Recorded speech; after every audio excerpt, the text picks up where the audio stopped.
क्या आपको पता है, एक जानवर ऐसा भी है जो अंडे भी देता है और दूध भी? तो मिली प्लेटिपस से।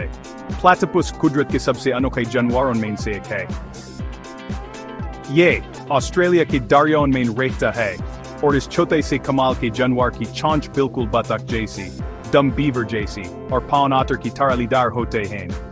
लेकिन बात यहीं खत्म नहीं होती।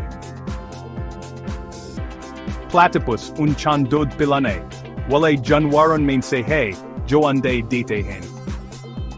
और आप मानें या न मानें, नर प्लेटिपस की पिछली टांगों पर जहरीले कांटे होते हैं। जी हाँ, ये प्यारा सा जानवर काफी खतरनाक भी हो सकता है।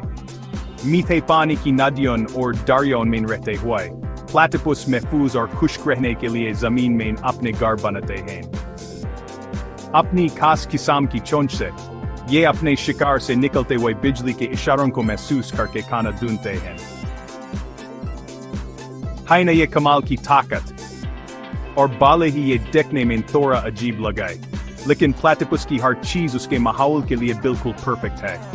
तो अगली बार जब आप सोचें कि कुदरत हैरान नहीं कर सकती, तो बस प्लेटिपस को याद कर लीजिएगा, कुदरत का एक अनोखा कमाल। जानवरों की दुनिया के बारे में और ऐसे ही जबरदस्त बातों के लिए वीडियो को लाइक करें, शेयर करें और चैनल को सब्सक्राइब करें।